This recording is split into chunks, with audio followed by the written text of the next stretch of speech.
to the spot where they can play. I got busy. What can I say? I got busy.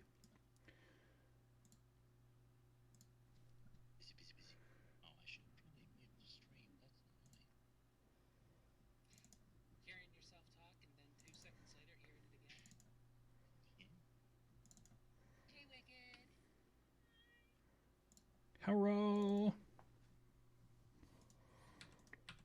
How was the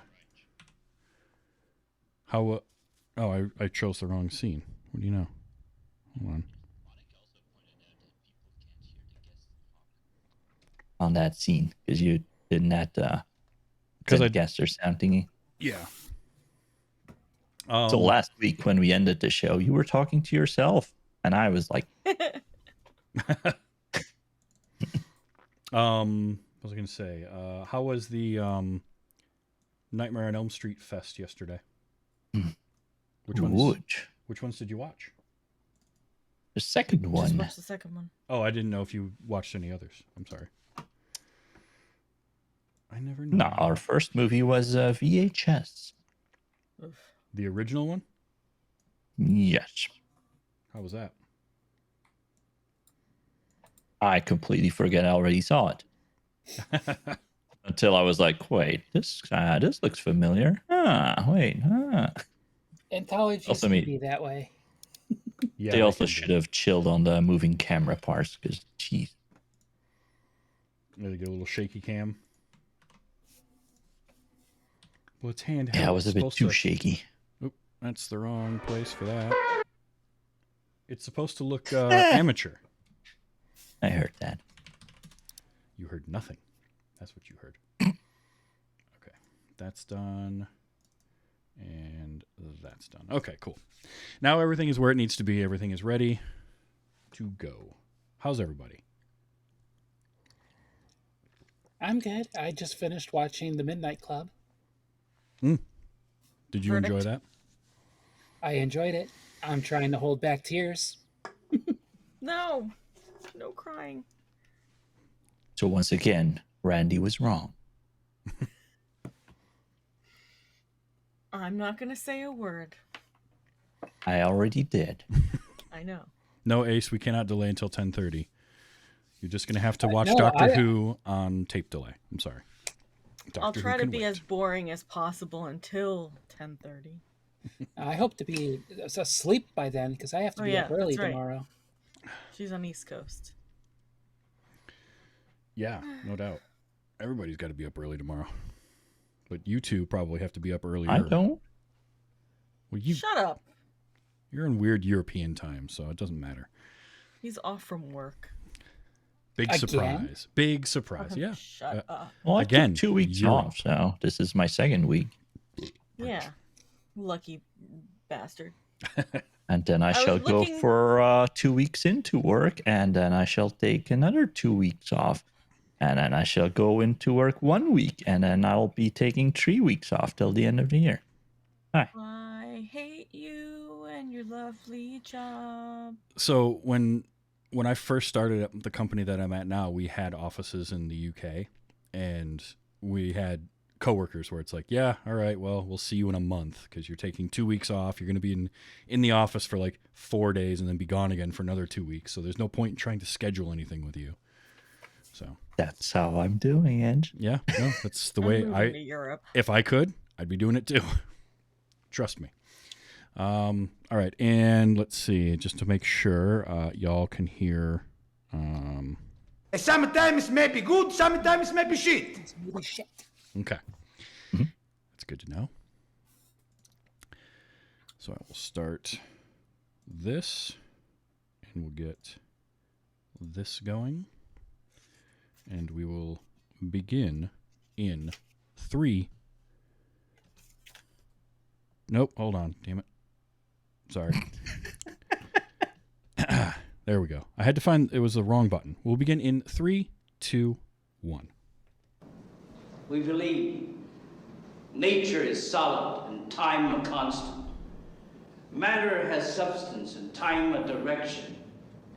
There is truth in flesh and the solid ground.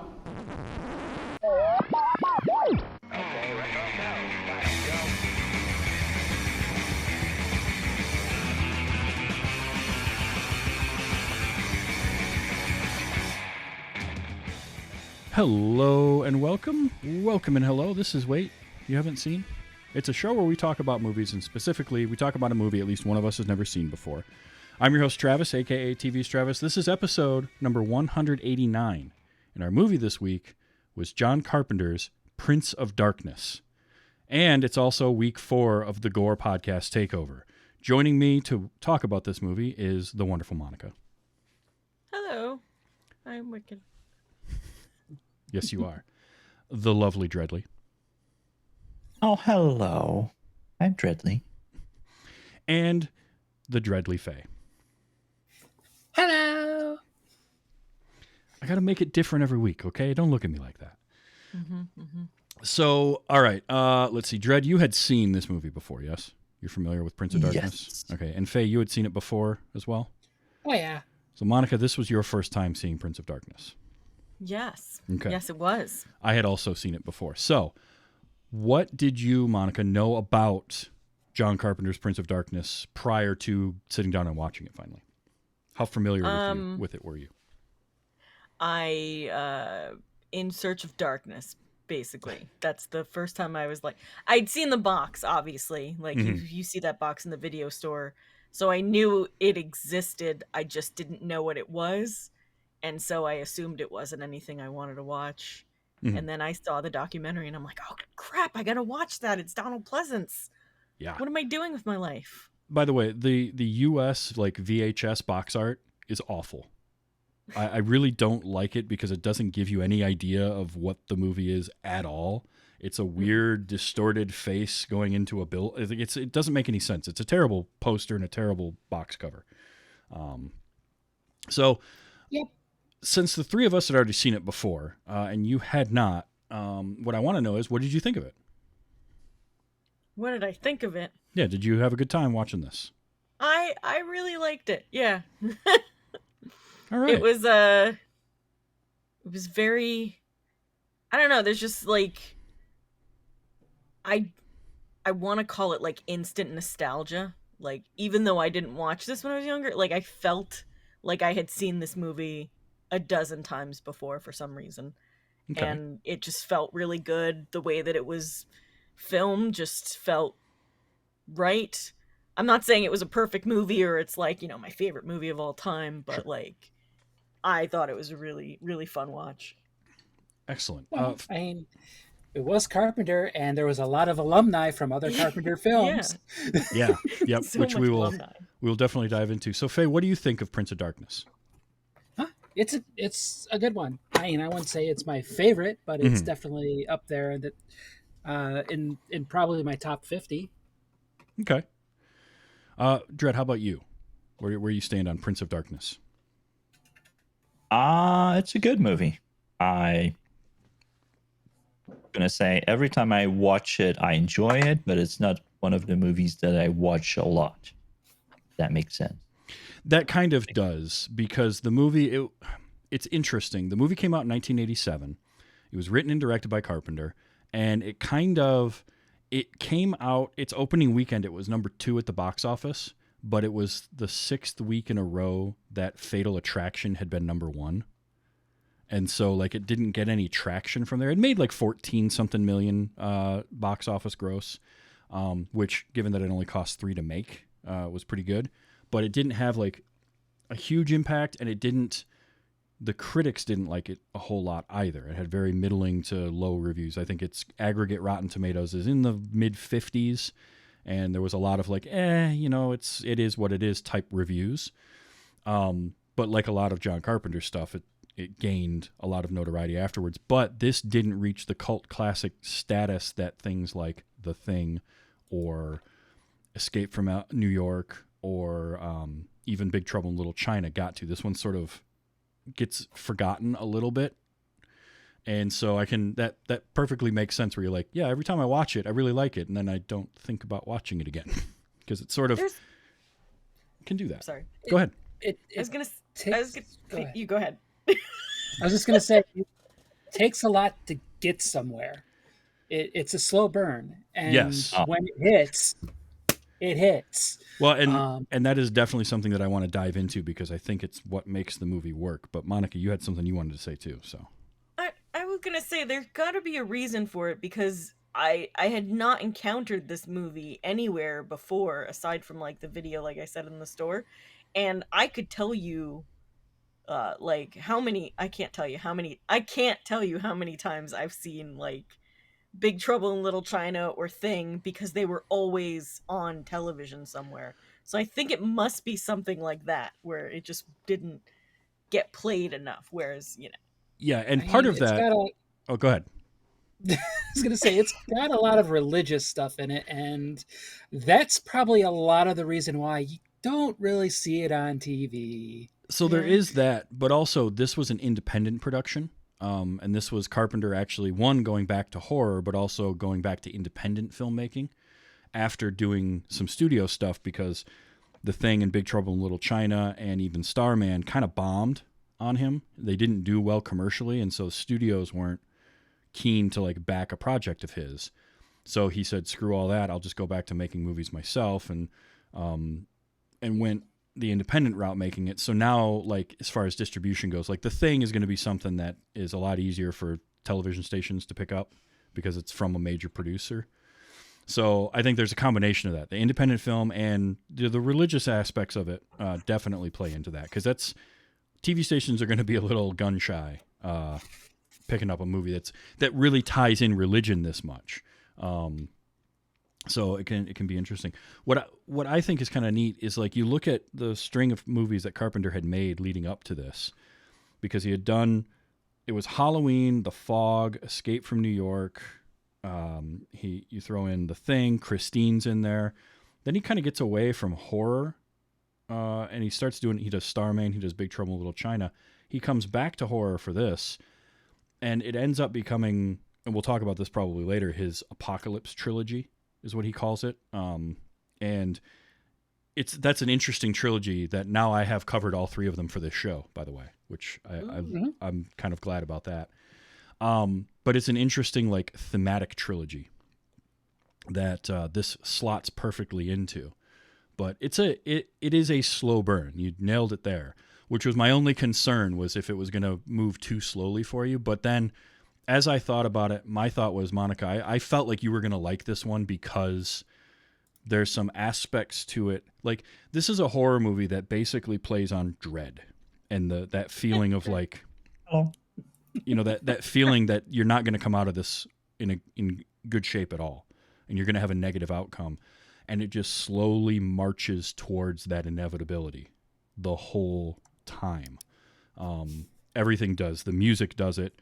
The story plods along, and it's this feeling of like oppression and dread that you can't escape throughout the whole movie, as opposed to just relying on a jump scare or tension. There's a couple of tense moments, but it's not a tension-filled movie, if that makes sense.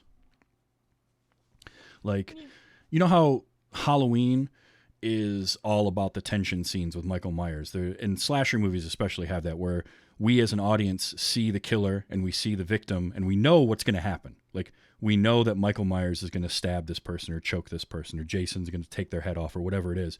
And so it's the buildup of waiting for that to happen. And we know more than the characters do. In this case, we don't really. And so we don't have that type of thing going on. So it's more of this just like feeling of what the hell is going on, and then how are they going to get out of it at all? And it's a lot of what the hell is going on. Yeah, it really is. Yeah. For those that aren't familiar, the basic storyline behind this is that there's a priest played by Donald Pleasance who recruits a theoretical physicist and a bunch of his grad students to do scientific experimentation and observation of an item that's been locked in the basement of a church for who knows how long. And it's this big cylinder of swirling green liquid. And then it gets into this like human nature stuff. It gets into a whole lot of weird stuff that basically the green liquid inside the canister is Satan, is the son of anti-God. An anti-God being a being that existed long before humans and then was banished. So he put his son in this cylinder and buried it for thousands of years until the son could be released and bring him back, is essentially the plot. It's weird. It's way out there and it's kind of goofy, but for some reason it works for me too. Like there's something about that. It fits right in with the other stories that deal with Lovecraftian horror or eldritch horror. Yeah, and it's kind of cool to see a story that deals with this cosmic horror idea without explicitly having interactions with the old gods or like trying to unearth them or anything. It's like they have no clue what's going on. And the priest decides that he has to bring in the scientific community in order to kind of prove it so that the whole rest of the world can understand what's happening, because it's ramping up. And so like there's weird, again, it's very high concept. There's a lot of weird things going on in there, but then I just like the execution of it. And I like that mixture of science and religion and the fact that there's no competition between the two. The priest isn't like, he doesn't have a scientific background, but he understands that he needs some scientific proof to try and get the point across to other people, those that don't maybe have the faith, while also bringing some of that idea of faith to the scientific people, and like that they're not diametrically opposed. And also like, so Donald Pleasance is the priest, and then you've got Victor Wong playing the professor, and Victor Wong's awesome. Yeah. Always. And I like him because he's the theoretical physicist, but he's kind of like, there's that line early on when one of the guys says, yeah, well, he wants philosophers. He wants people that ask these questions. So like, he's not a cynical scientist who can only believe in calculations and things that he can touch. He's got this whole thing, the speech I played at the beginning, which unfortunately the audio is not great because they literally recorded it in a classroom with terrible acoustics. But I love that, where he's talking about like the feeling of matter and that time has a direction and all of this, and like, well, what if none of that's real? And thinking about outside the box. So he's open to the idea of what's going on. And then you have the grad students who are more skeptical of it, especially Dennis Dunn, who plays Walter, who, again, another Carpenter alum. He and I like him. Yep. Yeah, when he was running out of the church, in my head it was screaming, I've got to go save him. I've got to go save Jack. Yep. Oh, I love that. I like when he freaks out in the closet, I'm just saying. That's a tense scene. Yeah. Oh, yeah. That was definitely the most tense. That's that one scene of tension in the whole movie, really, is him being trapped. And there's a writer who's written a bunch of books, and some of them are breakdowns of Carpenter films and Carpenter's style and all this. And he has a whole breakdown about how there's this movie has to do with an allegory towards the AIDS epidemic. And the fact that there are some jokes in play for Walter's character dealing with homosexuality. And then there's that scene where he is being attacked by a bunch of women while he hides in the closet. And I was like, oh, wow. I can see it being read that way. So, yeah. But that scene itself, like the way that plays out, what I liked about that whole sequence is it starts off, he's just in there hiding, and they just stand there and stare at him. And that's the creepiest part of it, is when they're not doing anything. When they're just standing there staring towards it, and he's just like, I can't go anywhere. I'm stuck here. What am I going to do? Then he shines a light. Yeah. Well, they're physics students.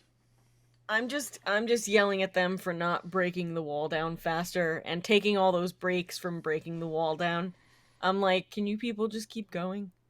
Like, they're sitting there just like, oh, well, what about this? And no one's still working on that, taking the bricks out of the wall. Like, it seemed like they rotated, I thought. They would rotate people. But but there was the one part where they're going out the window, so they stopped doing that completely for that whole part. And then the part when they're sitting there philosophizing or planning whatever, and nobody's touching the wall, and I'm sitting there like, dude's stuck on the other side. What are you doing? Well, it was like, you're making this more tense for me. I need him to get out. He needs to get out. They're trying to dig through a wall with a table leg. So, I mean... Yeah, I'm surprised they made it. And Dredd's just like, oh, they can get through that. What are they worried about? And then they get to the middle, and he's like, oh, there's bricks in there? Never mind. They're never going to do that. Yeah, if that table leg didn't have like... for that. If the table leg didn't have that metal bracket on it, there's no way. They could at least chip away at something with that. But yeah, that was pretty fun. That's actually one of the things that I like about this movie in general, is that it's this great ensemble cast, and there isn't... At no point does it break down into some kind of like action moment at all. Like nobody suddenly fights really well, or they're all college students. They're all grad students, and they act like grad students, which I appreciate. Nobody becomes a superhero. Correct. Oh, the window did, right, Dredd? Yep. Fair enough. And I also like that there isn't like a single character that we're meant to look at as a protagonist. Like kind of Brian, but sort of not. Like he's the one we see at the end, but he's no more important during the bulk of the movie than Donald Pleasance's character or Victor Wong's character or anybody. It's a truly ensemble cast of just like everybody being involved. We mentioned Donald Pleasance, Victor Wong, and Dennis Dunn. There was also Peter Jason playing Dr. Paul LaHaye. He went on to work with Carpenter in a bunch more movies. Village of the Damned, Escape from L.A., In the Mouth of Madness, I think Ghosts of Mars too. I don't remember. But he's great for the few moments that he's on screen. Like he doesn't have a ton of scenes, but they're awesome. I love his introduction where he comes in, and they do it in a long take, which is cool. And he walks over, and then he meets up with Victor Wong's character, and they start talking. And just mid-sentence, Victor Wong just walks away, and leaving him confused. That wasn't in the script. Yeah, apparently that either wasn't in the script, or he didn't know that was what his character was going to do. So his visible confusion is real. He's like, "Wait, what's going on here? Why did he walk away?" And it's just such a good introduction. And then he goes on to do his little mouth trumpet noise later. Him and his which is really well done. It is. So let's see. Lisa Blount plays Catherine. She's the redhead, and I liked her. I liked everybody. I don't think there's anybody that was bad in the movie, per se. It's just a lot of very small parts. So there's no real moment for anybody to have like super terrible acting. I don't feel like, because anything that could go that route is usually by that time they're possessed or reanimated corpses. So you can kind of play that off as like, well, they're not really people anymore. So, but Lisa Blount was Catherine. Susan Blanchard was Kelly. She's the blonde that eventually becomes the host of the Green Goo. The Chosen. Yeah. Anne-Marie Howard was Susan, the radiologist, the one with glasses that then doesn't wear glasses for half the movie. Yeah. So and I didn't find that in the trivia, but is that something? Just the running gag of nobody knows who she is? Yeah. I love that. Nobody knows her name, just her job. Yeah. It's like, who? There's nothing in the trivia about it, but basically, because what it was is the priest gets a hold of Victor Wong, who says, okay, I'll get some of my students, but they brought in other grad students. So none of them know her from school because she's off in the radiology department. I guess so. Yeah, but they do the same joke with the same guy even twice. Was it Walter? Walter. They do it with him once, and then the second time he's again, who? You just had that. Come on, man. Can I mention that the first person that died, they killed Louis Skolnick? Like, what was that about? Oh, Revenge of the Nerds. Yeah, that's right. Did he not look like him? Come on, tell me he didn't look like Robert Carradine from that movie. A little bit, yeah. Yeah, that was Dirk Blocker. as Mullins. That's a great name. Like that sounds fake. Come on. really that's definitely got to be a stage name. Like he had to have changed his name. You know, it's like Brad Pitt. Like he wasn't born Brad Pitt. This guy wasn't born Dirk Blocker. Wait, he wasn't born Brad Pitt? Pretty sure. We can look that Now up. I need to know what his real name is. Brad Seed. Brad Stonefruit. But he was Mullins. I also liked how all the students, like, they were of varying, not just backgrounds, but they looked like Mullins didn't look like he made it to grad student level. Because he just looked like a out of work roadie. Because he sort of had sort of longish hair, but was balding on top, and he didn't strike me as the studious grad student type. But it worked. You know, there was all sorts of different ones. Because like you had Dennis Dunn, who, what is it? There's the line where he talks about like, I don't know why I'm getting into this, and then it's, oh yeah, that's right, so I can be a millionaire by 40 and retire. There was also Ann Yen was Lisa. She was the one translating the book. Poor Lisa. Mm-hmm. And Jesse Lawrence Ferguson as Calder, who Best laugh ever. Oh, so his chuckle. The thing that this movie made really interesting was you had Susan, and then after her Lisa, and then after her Kelly, but they all get infected by the goo, by the liquid. Mm-hmm. And so like Susan and Lisa, when they get infected, they just go stone-faced and no emotion and move almost robotically. But they kill Mullins, Calder, and Dr. Leahy. And it's the different varying ways in which all of those guys deal with death and reanimation. Because like Calder kills himself, which was again one of those scenes where it's not a tense scene, but it's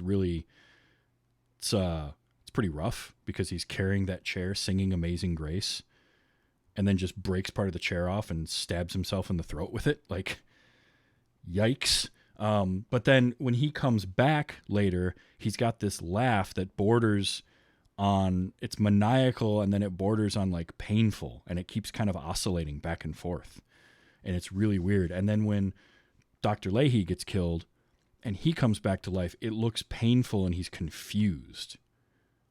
And like, oh yeah, he was like crying and stuff. Yeah, and it was interesting the way that they all were a little bit different in how they came back. Because then Mullins comes back and he's just kind of neck a little off to the side and glowering at everyone, like he was angry about it. Well, yes, he wanted to make sure that you knew that he had broken his neck earlier. Exactly. And this is his acting. Yep, that's all he had to go on. It. They didn't have any money for anything else. When they hit him later on, his neck went back. Yeah. So they fixed it. Yeah. Oh, that would. If this were a comedy, that's where he would have been like, "Oh, thank you. That crick in my neck has been killing me." But. Yep.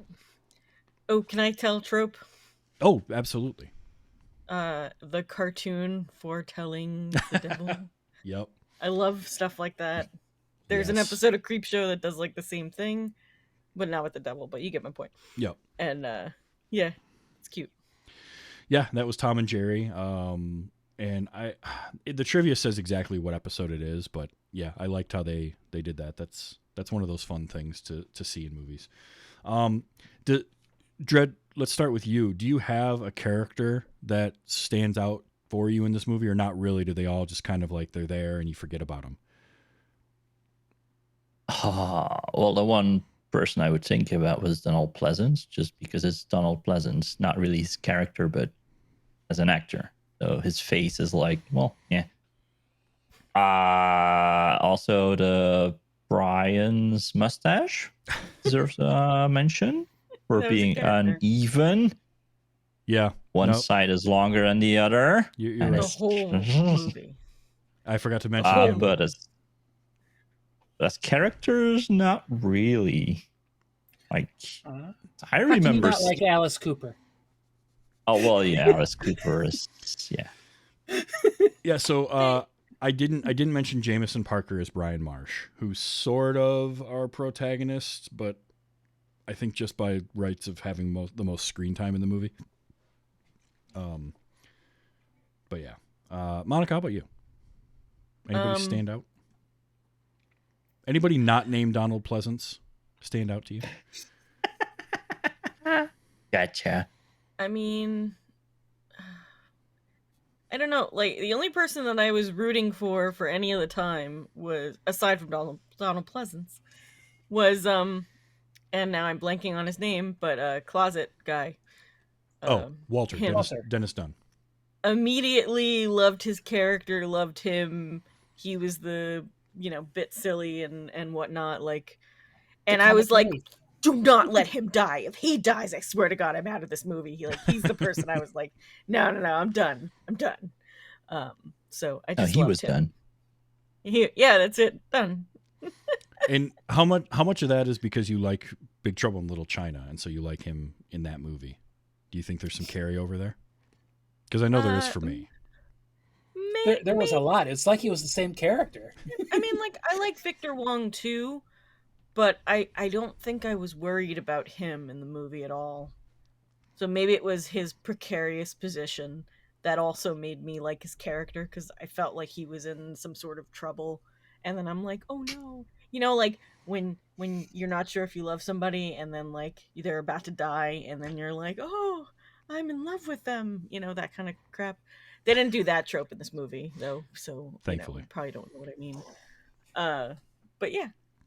Okay, so Walter, that's a good one. I mean, Walter is the character that gets put in that precarious position that and for a extended period of time. Like it's not a short scene that takes place over probably 20 minutes of movie that he's stuck there before he finally gets out. That's like the bulk of the movie, 15, aside from 20. the credits that were like 10 minutes long. Yeah, 10 minutes, over 10 minutes for the last directed by credit. They're sitting there and like all of a sudden the credits continue. I'm like, oh, I thought they were done. Like, what? It does that, doesn't it? Like they go like 2 minutes and you're like, all right, wait, what? More credits? And they're literally just white text on a black background with no transition. It just flashes in, flashes out, and then flashes the next one. However, with amazing music.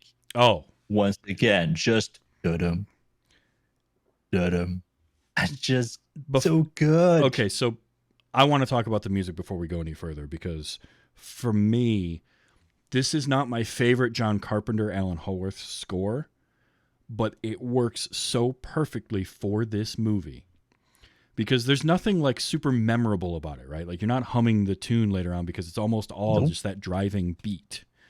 But it's just a little beat, basically. It's like boom. It's all that it is, but it keeps going in the same vein as it is. So there's not much difference. Yet it stays fresh enough for some reason, and it's like, how does he do it? He manages to have that driving beat, and then he'll vary up the melody just a little bit, but not so much that you really pay attention to it, but it's enough to feel different as you're going along. And part of that is because he didn't score his movies before watching them. So he didn't have an idea of what he was doing. He would just watch the movie. As he said, he had a 24-track recorder running through the film track with his synthesizers and his keyboards and all that, and he would just watch the movie and improvise and make up a score to whatever was going on. And that's how that was his process of scoring his films. And I love that. And it's that, again, that whole thing I was talking about where it's that slow burn and just that inevitable march towards this awful ending that the movie has, and that music just drives that home over and over and over. That lovely ambiguous ending. Yeah. Yep. That it's an ambiguous ending, but everything that's happened in the movie leading up to it, you almost kind of feel like there is no positive outcome from that, regardless of the fact that they don't show it to you. You just, that's how I feel when it ends. Like, I don't see it happen, but then my brain starts going in that direction of like, well, this isn't going well, and nothing's going to be good afterwards. But I mean, Monica, did you like the music? Yeah, I enjoyed it. Couldn't tell you what I enjoyed about it. But it was fun. It was fresh. It was funky. I don't know. It was really. I remember it being good. I only got it was my first time, so I didn't get a chance to really dive deep into it the way that Dredd seems to have done with his done-it-dones and stuff. Well, it's the music was is very complicated to learn this. It's what it is the music is fitting. And there was a piece of trivia. It was a quote from Carpenter I'd read where he talked about like there's basically two styles of film score. There's sort of the film score that kind of melts into the background and you don't really think about, and then there's what he calls Mickey Mousing, which is where the music really informs what you're supposed to feel in a moment. And his quote went on to say like John Williams is probably the most the most well-known Mickey Mouser in that the way his music is, whereas a lot of Carpenter stuff is very simple and very much kind of just a bed. Instead of like really informing how you're supposed to feel in a moment, it's more of just giving you the overall feel of what the movie is. Halloween does that really well with that super simple little piano piece, but it's so creepy and it just continues to build slowly. And he did that here. And so, yeah, I'm a fan of this kind of soundtrack. It's weird because it's a soundtrack that unless I'm watching the movie, I don't think about the score of this one. This isn't like, my Lord of the Rings score albums where I want to play those and just listen to them. Although I could put this on and listen to it. I don't think about that. And then I'm watching it in the movie. I'm like, it's perfect. There's no other music I would want to hear here. Maybe some Alice Cooper. There was some rock music. Which when you hear rock music, you know you're going to die. So there is the one Alice Cooper song. So Alice Cooper he's credited as street schizo. He's kind of the leader of the undead homeless people, which is another thing that just is constant throughout the movie that, again, gives you that feeling of like things aren't going to end well for these people. Because every time they look outside, there's just walls of homeless people staring at them. Not moving, just staring at them, which I'm sorry, I don't like it. And I wouldn't like it if I was standing there. And they were there the entire time. Yep. And Alice Cooper got involved in this because his manager was one of the producers of the movie. And so his manager talked with Carpenter, and basically they were like, well, why don't you write a song for the movie, which he did. That's actually what's playing in that guy's headphones when he leaves, the one dude. It's Alice Cooper's song, Prince of Darkness, that he wrote for this movie. And then they decided to cast him, and they wanted to use his prop for the impaling with the bicycle. That was part of his stage show. So they used that, and they cast him in that role. And he's very memorable in this movie. Most of the images you see of it are either Donald Pleasance or Alice Cooper. Strangely, he's the only homeless person that's pale, like white pale. You notice that? Yep. Yeah, I think he was supposed to be slightly different from the rest of them. And he definitely or something was. Like that. But I love Alice Cooper because he loves horror. Mm-hmm. He's done the soundtrack for like quite a few, or like at least 3 that I know of, horror movies, and he's showed up in a few of them. Like, isn't he in that Freddy's Dead? Right, he's in Freddy's Dead. Yeah. Like, that's just better. Great. Like, I love that he shows up in things. Oh, yeah. I love when horror fans make music, and we got the great Man Behind the Mask for, Friday the 13th, 6 and whatnot. So, yeah. I love all that. Put that in an album for me. Thank you.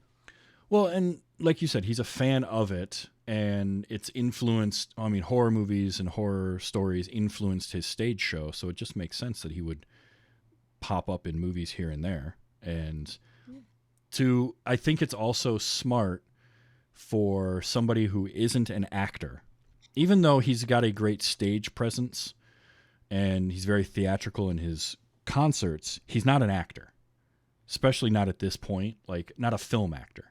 So to have him play a part where he doesn't have any lines, so he doesn't have to worry about trying to remember lines and emote properly and all that. You put him in this role, he's just mute and he walks around, he stabs some guy with a bike and looks menacing. Perfect. And I loved it. Mm-hmm. And Joanna Merlin was the bag lady, and she was also creepy as all hell.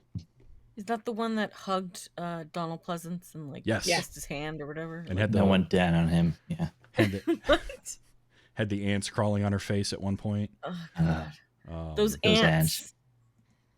There's bugs everywhere. throughout the whole movie. Also, I'd like to say that the Beatles were killed in this movie. Okay. Yes. I don't know. I'm not going to say that they definitely killed bugs in this movie, but I'm pretty sure they did. Yeah, it's entirely possible. I can't find anything to say one way or the other, but I don't think they do PETA for that either, because I don't think so. I don't know how stringent they were at that stage of Hollywood. Yeah, especially for insects. I don't know. Yeah. Anyway, I thought that was a funny thing. Well, but I know in some movies, like I remember specifically Men in Black, there was a whole thing about how they couldn't actually harm a single cockroach in making that movie. So like the scenes where Will Smith stomps on the cockroaches, those are little mustard packets that he's stomping on. So maybe they didn't. I don't know. When will we defend the rights of little mustard packages? Damn it. Well, you start the PETA. ketchup. Yeah, you start the PETA-like agency for that, and we'll back you. Okay. Condiments. Thank you. Gotta save the condiments. But there were a lot of bugs and creepy crawlies, and like this movie builds atmosphere, especially the first half of it. And to do all of that on a $3 million budget is pretty impressive, because they just did very simple filmmaking stuff, like the shots of the windows where all the worms and stuff are crawling on them. They just shot all that and then played it backwards. So, but it's so much eerier and creepier that way when you're watching worms kind of crawl up a window. Up. and because they're playing it in reverse, it's doing it in an unnatural way too. So it's just even creepier than if it was just a worm crawling up the window. But all the stuff with the fluid, like it coming out of the canister, is just upside down. But it works. It doesn't... Carpenter has this way of doing something on a low budget and not looking cheap, if that kind of makes sense. That's what he did with Halloween as well. But the liquid sharing scenes were kind of cheap.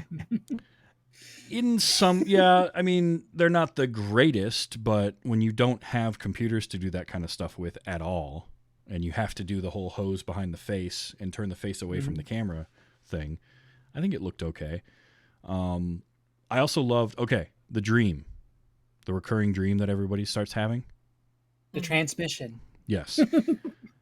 From the future. If I start having that dream now, I swear. What? No, you didn't visit the church, so you're fine. Okay. Well, yeah, it was everybody in proximity to that, right? Because you had to be there. They beamed it to that exact spot.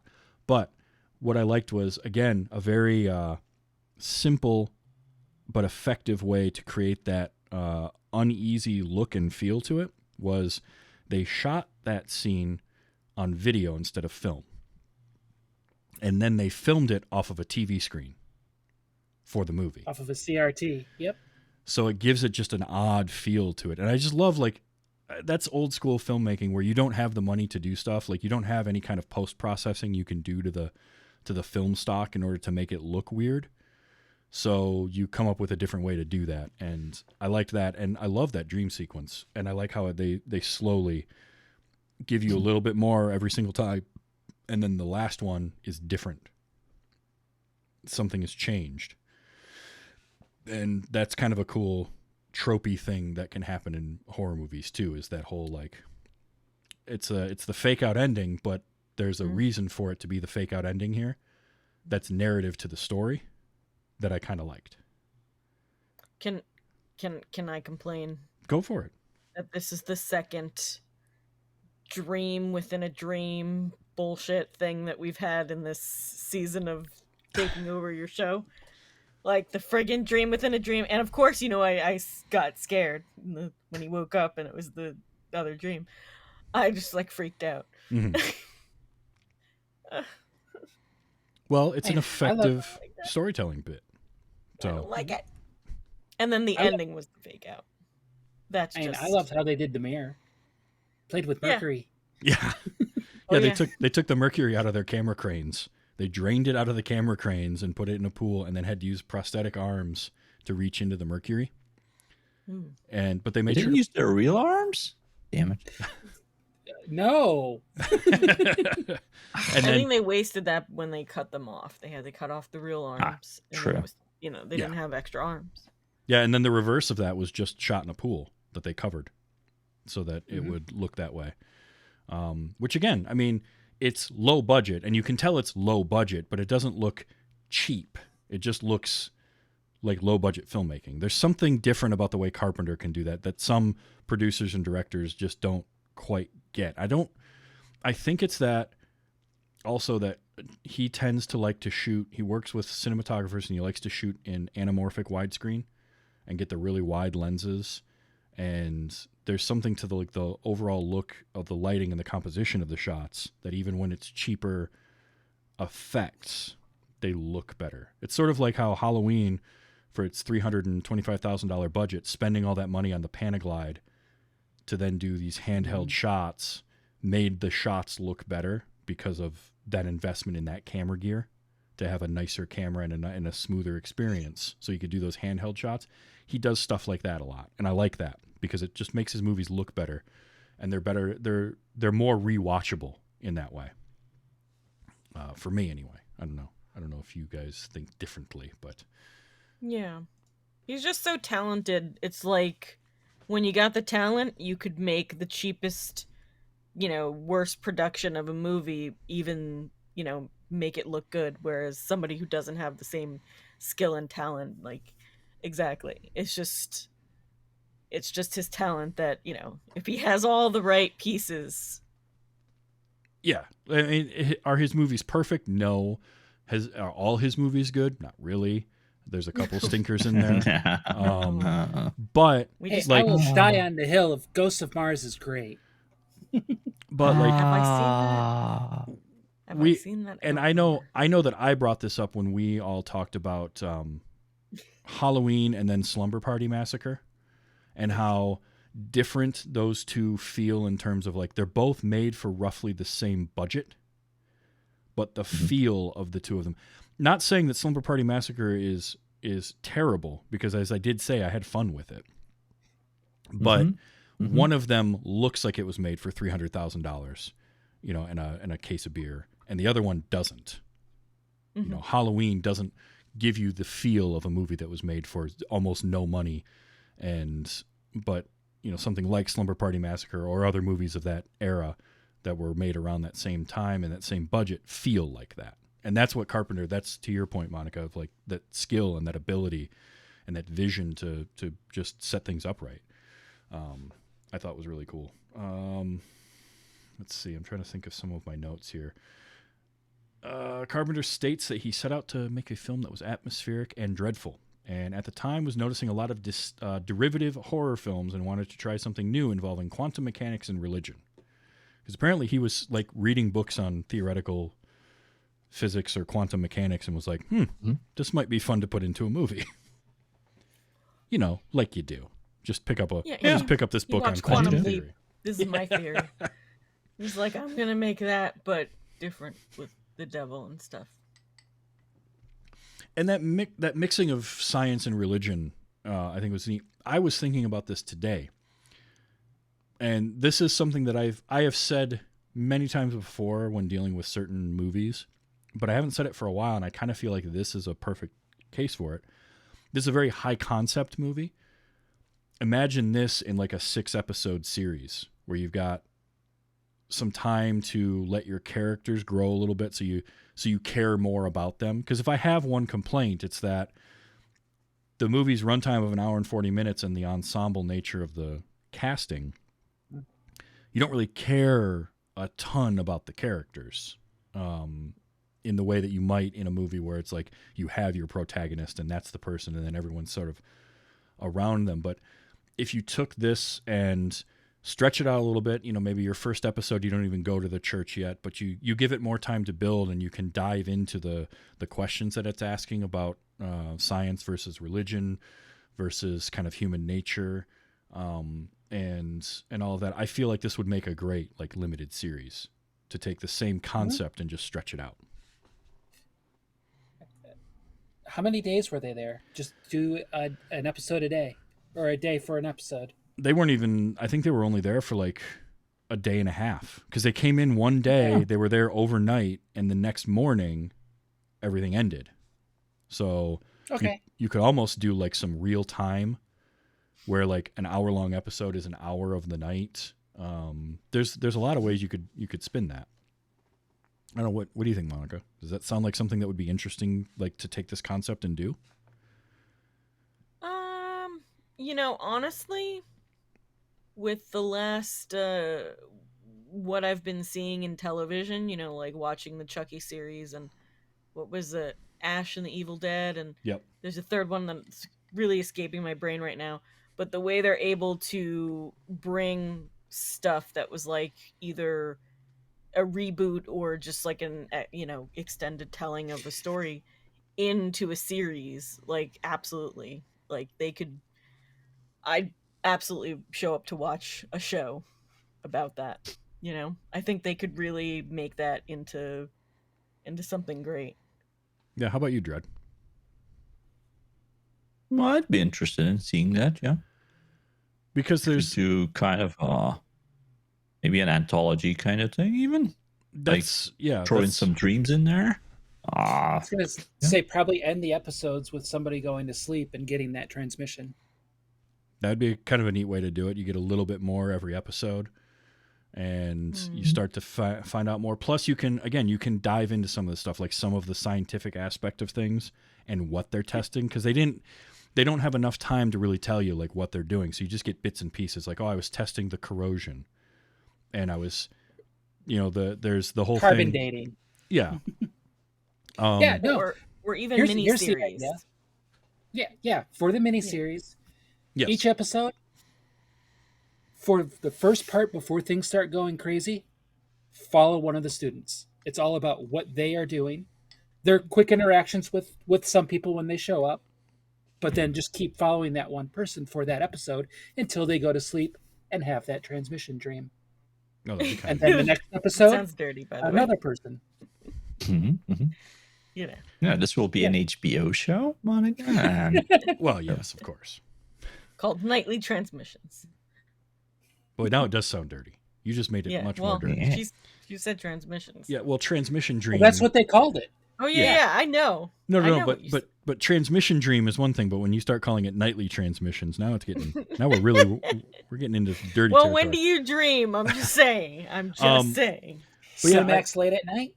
I just like the idea because like the priest character, for instance, Donald Pleasance, here's a guy who's had his entire worldview just upended, and he's trying to figure it out. And like, I want to dive more into that. And is he having a crisis of faith at all? Or is it just he's trying to reconcile that into what he knows and what the church has done? And then he has the line talking about how they're just salesmen selling their product to whoever doesn't have it, and how it's really interesting stuff that I think could warrant having just more exploration into it. So you could have an entire episode involving him, or have a through thread where he's talking to people about this. Because there's also like the skeptical students versus the students that are a little bit more open to maybe the idea, or somebody that was raised, like the one character you could tell was raised Catholic, because when they all come into that room to see it for the first time, one of them crosses himself. The rest of the students don't, but the one student does. So you got a Catholic student there. Like, there's a lot of neat stuff you could go with on there. I was thinking about that earlier. I mean, the priest would be episode 1, because it would deal with the older priest dying, him getting the box and told to take care of things, and going from there. Yeah. And then it would bring in the students and Wong's character. Is he still alive? Yeah. So Brian, and Professor Birak and the priest and Walter all survived. Oh no, I meant in real life. Is Victor Wong still alive? Oh, Victor Wong, Did he come back and do anything? Pretty sure he passed away a few years ago. 2001. Damn it, Donald Pleasance. Are you up there together? They're up there looking down. Yeah, 2001. So that's A long time a few ago. years ago. Few mean, years. Also, the priest was all like at the end while he's strapped to the chair, he's like, I stopped it. I'm like, I feel like she stopped it maybe. I mean, You yes. helped, but yes, she sacrificed herself. I man. chopped at her 6 times. But I mean, I hit the mirror 6 times. You're right, but it's also like he's just elated that they stopped it, that it was finished. But you're right; should have been we That instead they of thought. I. He was just like, God, he was like, where are you, Christ? Well, Where and that's are that whole thing where he's hiding behind the furnace. There is again, there's that crisis of faith, and he's going through reading out of the book and all of that. Like, there's something more that you could expand on. I'm not saying you do that in the movie. I don't think this movie needs to be longer than it is, because if you go much beyond an hour 45 in a single movie with the pacing that they have in this, it's going to start to feel like it drags. Yeah. But a longer form series where you can break it up into episodes, I think there's a lot you can do in there. So I just think that would be kind of neat. Mm-hmm. What did you think of some of the special effects? Like the makeup on Kelly when she gets fully Did fully anybody taken over. feel like Evil Dead-y kind of feeling with the makeup? A little bit, yeah. Like, that's what I was getting the vibe of. Like, I was waiting for her to stick a pencil in someone's ankle. I did like, though, that like Susan, when she got possessed, all that changed was her not wearing her glasses anymore. Oh, she got sexy. You noticed that, right? She had that typical 80s she got that, nerdy like, girl hair with the glasses. down, no glasses, but like demonic eyes. But there wasn't like a huge physical like Lisa didn't change. There wasn't any sort of like, even though they got infected by the liquid, they didn't. Kelly was the only one that had like the skin like. Oh, she had all the liquid. Yeah, that's because she had a liquid she baby. Got that the liquid baby soaked into her body and caused the lesions or whatever. Holy crap. She was, and also somewhere in between there, like a Freddy Krueger kind of like feel. Yeah. The skin was. Well, and it's whatever. a combination of things too, because it's all the way the skin is like almost boils and falling off, but then her eyes are stark white and she's like got them open real wide for the end of the movie, and then the teeth on top of that where they almost look metallic. It was really, really weird, and it was a unsettling image, and they weren't shy about showing it either, and showing it in bright light. So I liked it. I thought that was like that's a memorable visual moment from this. That's what I remember from the clips that I had seen from the In Search of Darkness thing. I was like, oh, she looks cool as hell. I gotta watch this movie. What's going on here? And even like the people that died, the most you get is, they put a bandage around what's his name's neck because he shoved a chair leg in there. Chuckles. He was like a friggin' clown laughing at himself in the mirror. I'm like waiting for him to catch Donald Pleasance. Donald Pleasance is talking back there, like whispering. I'm like, shh, old man, what the hell? You're gonna get caught and killed. But it was a weird thing too. It was almost like he was partially possessed but fighting it. And the laughing was like, and it was so odd, and there's no explanation for any of it, which is another part of it that I really enjoy. Is shit just happened, and we don't need to have every little piece of it explained. We can just sort of intuit it ourselves, and I liked that, because even Dr. Leahy, Peter Jason's character, he looks pained and like hurting, but he's also still sort of trying to attack, even while he's laying on the ground. Like, he makes one last ditch attempt to grab somebody, but then his face just looks like every movement and just his continued existence hurts. So yeah. I had, let's see, okay.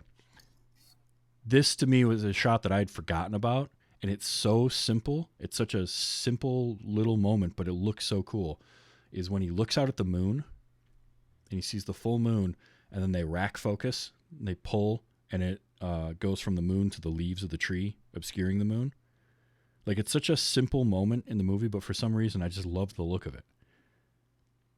And I love a good rack pull anyway, but that one in particular, that particular shot, because when it's focused on the moon, they have it framed in such a way that you can't really see that there's anything blocking the moon from your view until the focus changes. So that was one that I really enjoyed. I thought that was kind of cool. What was the other one? Oh, Bag Lady's voice creeped me out. Mm-hmm. Oh yeah, her one line of modulated it down a little bit, I think.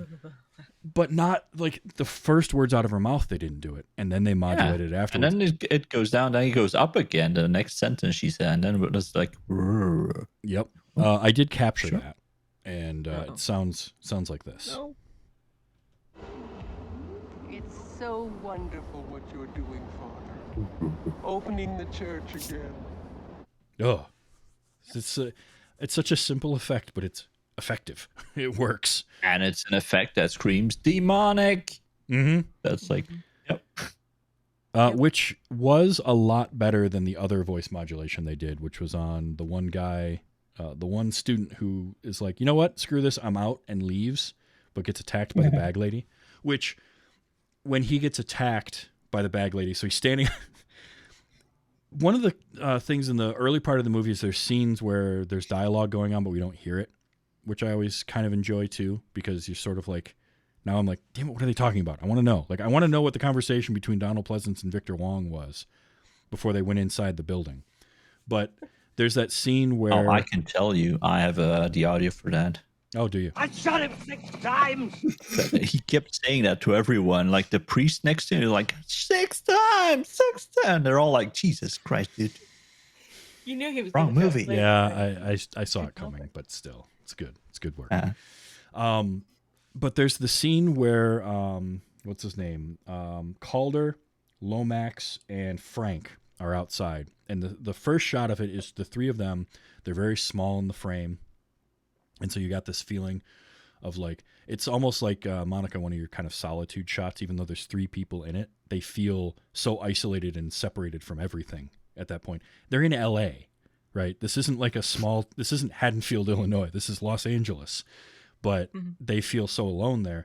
And then they leave, and there's Frank, and the bag lady attacks him. He turns around and sees all the homeless people there. But the bag lady, when she runs at him with the half of scissors, that wasn't like, they did that by having an actor hold that in place, and they drove the background. They moved the background behind them like a truck with like a brick facade to give it that motion look.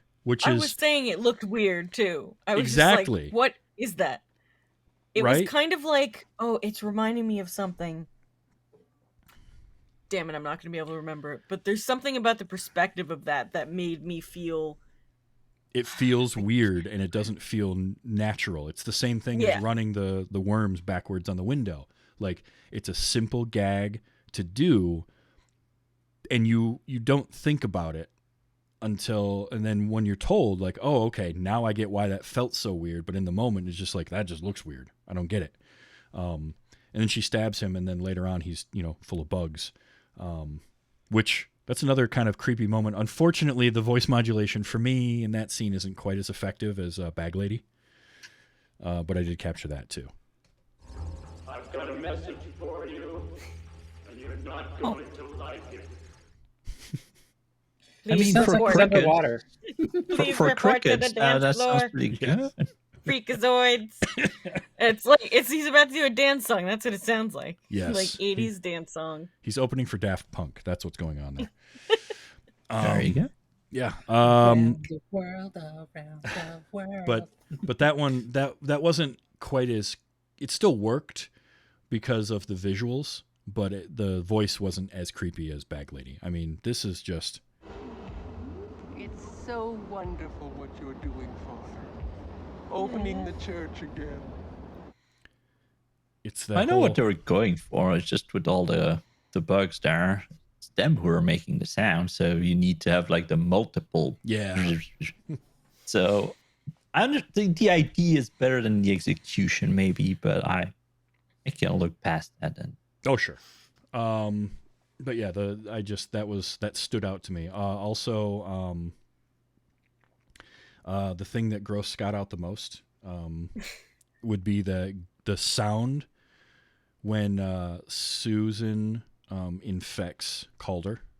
So the scene with Lisa is creepy enough because like Lisa wakes up and there's just Susan crawling onto the bed and over her and then just spits that stuff in her mouth. But when the two of them attack Calder and she does kind of the same move and she crawls up, but she kind of like the kissing motion, and then there's that gurgling sound where you don't see it, but you know that what's happening is the fluid going between them. I was waiting for like an empty straw in you're sucking a straw and the thing gets empty. Like I was waiting for that.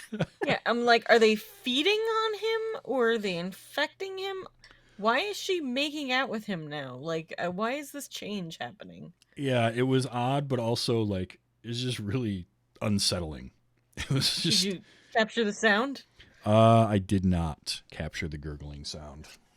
It was too much. It was too much for me. You play that for Scott. I might do that. But yeah, that's right around the hour and 2 minute mark, is what I wrote down. And I was just like, ew, that's gross.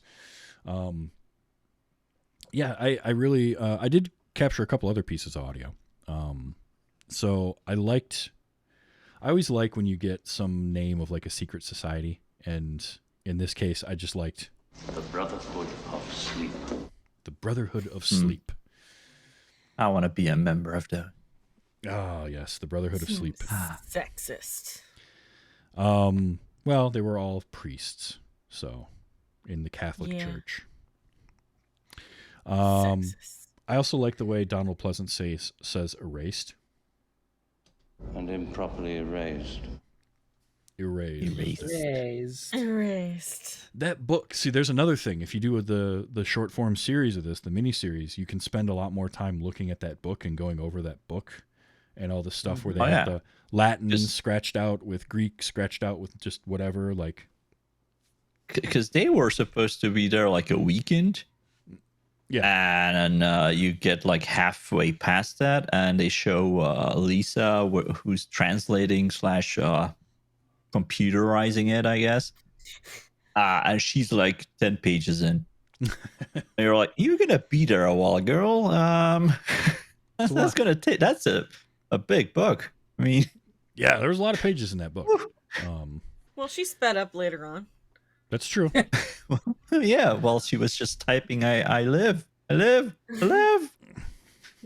Which again definitely a Jack Torrance moment though when he walks up and sees that. Yeah, and again, like an effectively creepy scene that is nothing but her just staring, typing without looking, and he's just because he comes in, he's like, "Come on, we're having a meeting." Lisa, and he just keeps and nothing from her, and I would just be like, you know what, you keep doing what you're doing. I'll be back later. We'll check on you in a little while. I would not go closer. I did like the typing in that thing. It was like he won't save you, and he won't save you, and in fact, you won't be saved. Yeah. And he just keeps reading. He's like, at that point, he's invested. Like, she's now talking to him through the computer. So, and then to turn around and there's Susan, and they just attack you. Oh, jeez. I had to get this because it was too funny not to. This is Frank again. You're out of your minds. This is a joke. This is caca. This is caca. I love when caca is used in English. Isn't that great? Because we in Dutch actually caca is shit. So yeah. I'm not used to hearing it in English. So when they use it and they pronounce it, like I'm like, oh. That's in Spanish too. So yeah, I have that one, and also because he says it twice. Caca. with such derision. That's too. some He's so ASMR right there. yeah. I had a funny one. Oh, go for it. Look, am I crazy or are we stroking ourselves heavily here? I'm like, did he just say that? What? Wait, what? It was one I didn't capture it, but it was the other one where they go. That's him and why Brian. I did it. Him and Brian go downstairs looking for Mullins. Right, that's their job. They're going to try to find Mullins. Brian starts to walk forward towards where Mullins' body is laying, but he only goes like part way and he's just sort of, I guess he's not here. I'll just give up. I won't continue searching the entire room. And meanwhile, you got Dennis Dunn like, he's probably off boffing the radiologist. I'm like, wow, there's dating your movie. I don't know anyone who's ever used the term boffing. Boffin. And I hope they're both on their way to a nice Chinese restaurant. Which it had to be Chinese. But is he saying that in a literal sense, or is that a euphemism I'm not familiar with? I think I was like racist. So either way, is a weird thing to say, but I just like why Brian didn't just keep I walking over to there. Be a euphemism. I kind of do too. Because he made that other comment to the other girl. Eating out. Okay. From now on, it's canon that it's in euphemism. We decide right here, right now. Okay. There we go. All right, we have now made it. We have to write this on the internet where it belongs. Let John Carpenter know, please. Thank you. Will do. Or I know him personally. So or as he is credited in the movie, Martin Quatermass. And Martin bitch. Quatermass. Just John Carpenter. I also got 2 lines from Donald Pleasance because, again, this is the thing I'm talking about where, like, more time, dive into this stuff because I liked these lines. I liked... A stupid lie. We were salesmen. That's all. We sold our product to those who didn't have it. Product. But what I love about Donald Pleasance and those kinds of lines is just the delivery of them. It really feels like just a person talking to other people. Like I don't feel acting in those moments with the way that he delivers lines. And then they tell us what we want to hear. He sounds very tired too. This was towards the end for him. I guess he was 94. I think he passed away. So no, he was in He had to do some crappy Halloween movies. Yeah, he was 95. in Halloween 6. Yeah. So 95. So he was still 7 years after this movie, 7-8 years. Yeah. And he did like 3 more Halloween movies after this, right? Because 88, 89, and 95. Yeah. 96. Yeah, so he got to work with He Carpenter. has some energy with him. He worked with Carpenter again before going back to Halloween. So there's that. Yeah, that's what I captured. Those are the audio clips that I got. So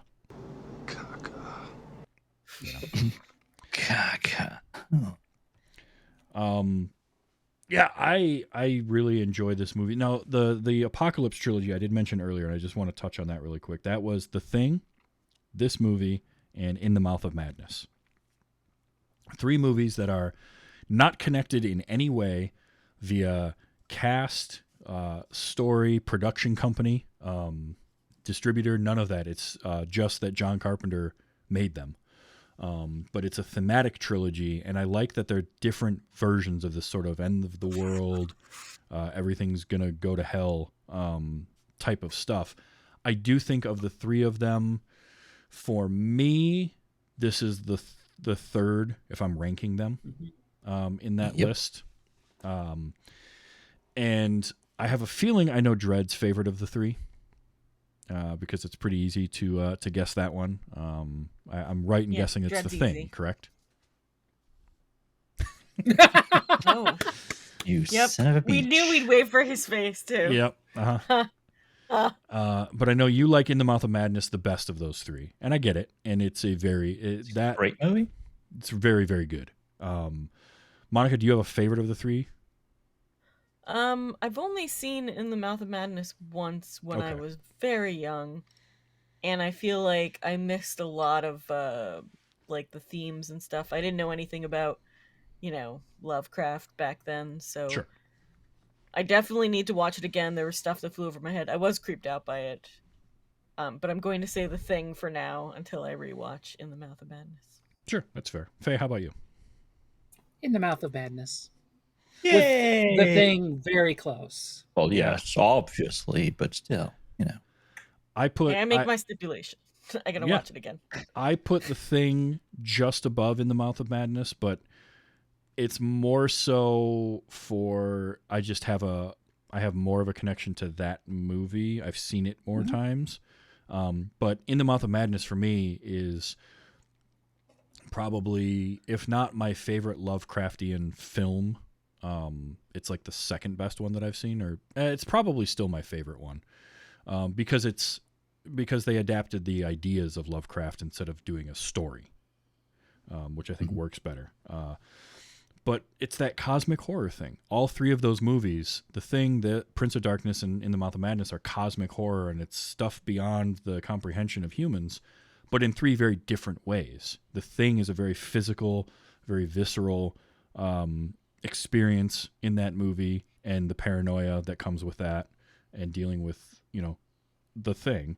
Whereas this movie is a lot more philosophical, and it's dealing with what could be happening and what's going on, and they're trying to do something about it, but they don't fully understand what they're even dealing with.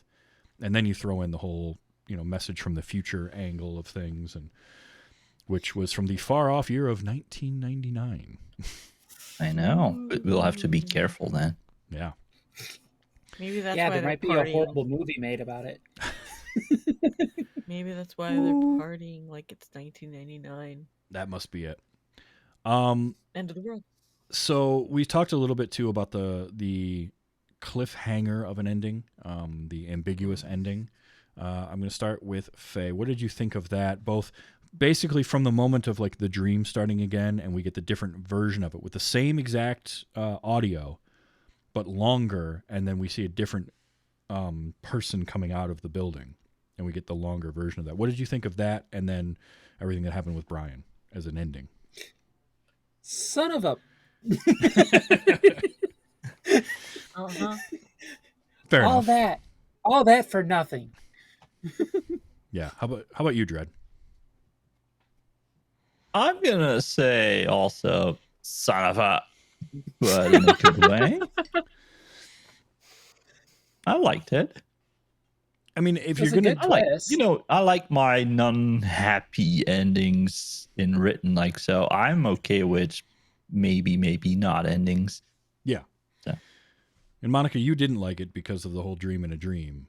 You don't like that. Remember, it's kind of like just I can't think of the movie. There's other movies that end like that where it's like it doesn't, the ambiguous ending, and it's just. Because I'm sitting there, I'm like, oh, is he going to be able to go through? Yeah. So, yeah, it's definitely son of a... We're apparently not saying that word on the show. We're agreeing on that one. Yeah. But it's done like... oh, what's going to happen? What's going to happen? Come on. But the trope of, the trope is that horror movies never end with a definitive ending, or they give you that one last twist or that one last scare. Mark. Yeah. The end? But yeah, well, like if something reached out, I'm looking at you, certain if something movie that reached came out, out early. If something reached out and grabbed his hand, I feel like that would have made me feel. Because then you'd be like, it's a dream. It's a dream within a dream within a dream. Or it depends what kind of hand came out and grabbed him or whatever. But that'd be a different story. But this is kind of like, ooh, what could happen? But we're not going to make a sequel or nothing, so live here. That's it. You just live here now. But I guess my question then is, like, it's a trope to do this kind of an ending in a horror film.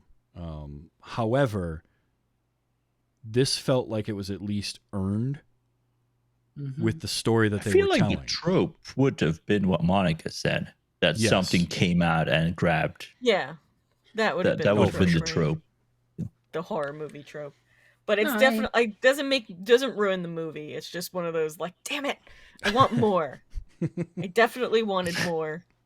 Well, good. That's good then. The movie did something right in making you want more of it, even if you didn't get angry, but more.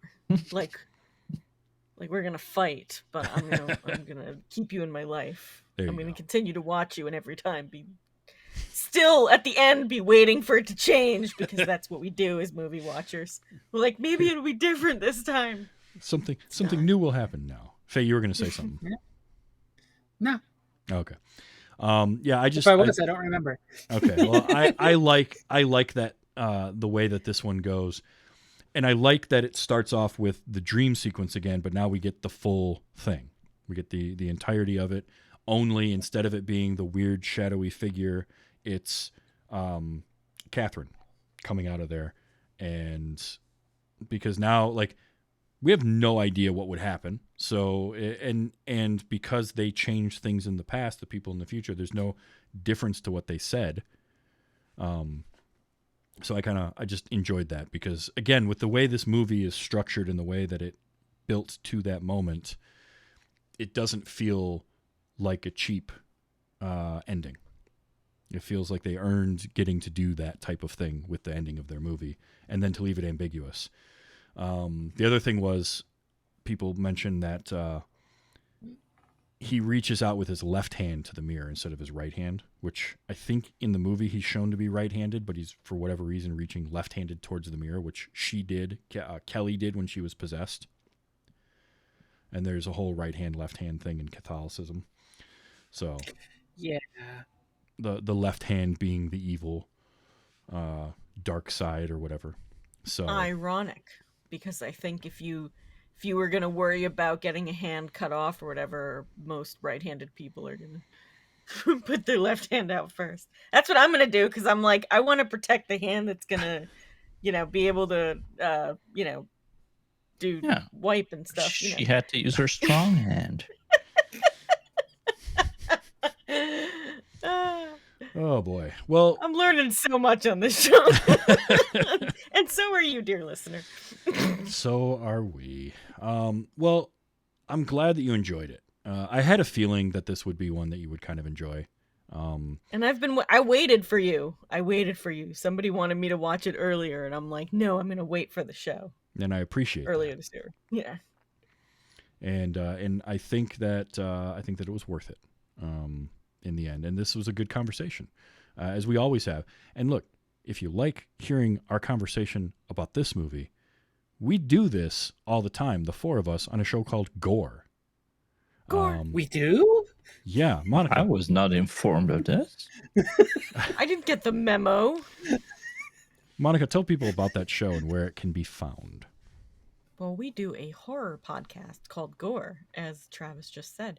You can find that at...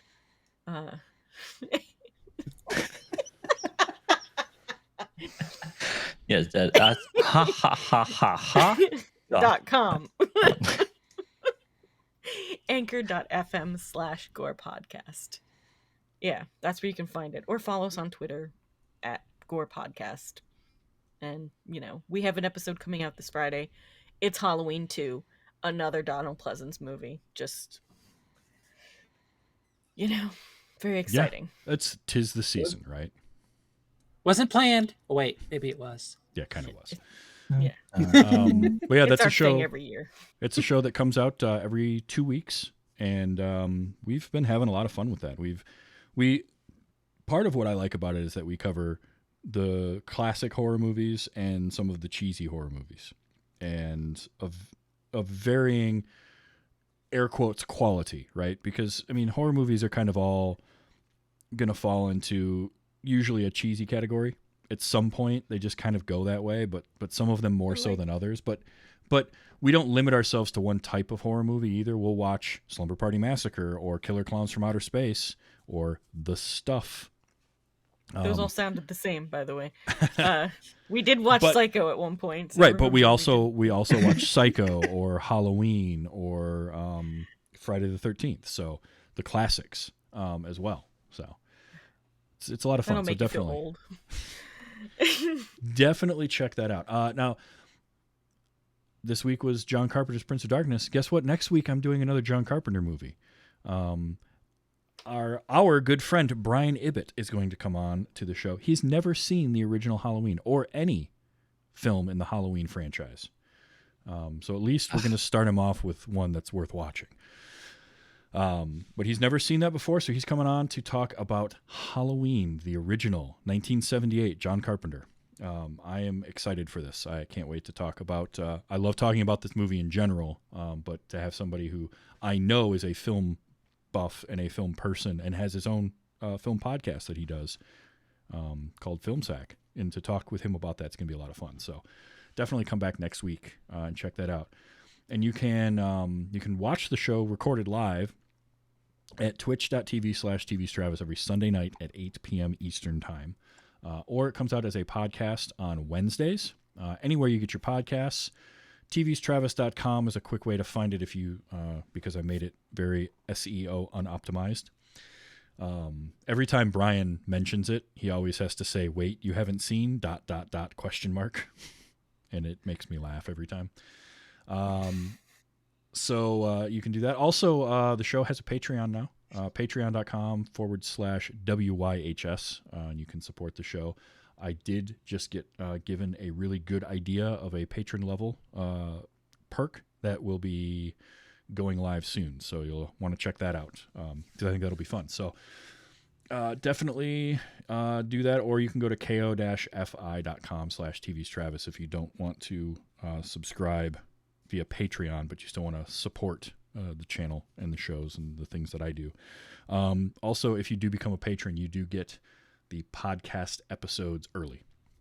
They come out on the Patreon feed on usually Mondays instead of Wednesdays. So also the show is on YouTube. If you didn't catch it live, you can watch the recording of the video on YouTube. And I need more subscribers so I can get the vanity URL. So, you're getting that soon. Oh, that's right. They changed that, didn't they? They're going to handles now or something? It's in 2 weeks at the latest. Everyone should have it. So once I have that, I can give a better link than just go to YouTube and search for Wait You Haven't Seen. Because right now that's the only real way you can do it. But at any rate, a lot of places. YouTube. Yep. A lot of locations and places to listen to me ramble about movies with my friends. Thank you, all three of you, for this week and for this whole month. I always look forward to October. And I mean, we talk all year on Gore, but it's fun to come here and get to always have it be somebody's first time watching a movie. And you guys are great to talk with. So this has been a fun thing to do. I can't wait to do it again next October. So thank you, Monica, for being here all month. Yeah, that's me. Hi. And Faye, thank you. Always. And Dread, thank you. You're welcome, and thank you for inviting me as always. So yeah, I'm a polite guy. We're awkward. We're all awkward, aren't we? But anyway, that's been Wait You Haven't Seen. And for Monica, for Dread, and for Faye, this is Travis saying thanks for hanging out. Enjoy your movies. Be excellent to each other.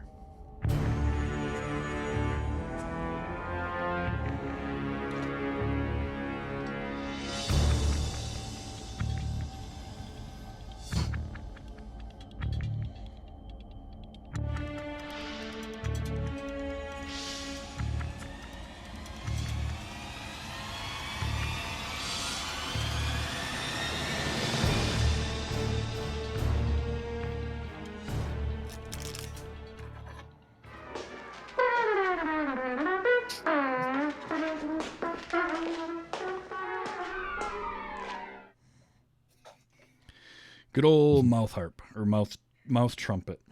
Mouth trumpet. I like it. It's the music behind it too, the backing music. Yeah, because he's doing the music from the cartoon. He kept calling me Monica again. I'm getting confused. Sorry. Who am I here? Who am I here? Yeah. I'm like, wait a minute. Just using your name. I know, but you call Dreadly, not Wesley. You call Faye, not the other. I'm Faye pretty much everywhere. I mean, in fairness, I knew him as Dread well before I knew who Wesley was. So. And you knew me as Wicked before you knew my name, right? Wait a minute. I mean, now I'm questioning this. Kind of, but we had done enough stuff with ANTP and everything and you were Monica for all of that. I know it's weird. It's just the horror thing. Jesus Christ. It's the horror thing. I like to go. God, it sounded like I said horror. It's the horror thing. My horror You call? My horror name is. Okay. Call me by my horror name.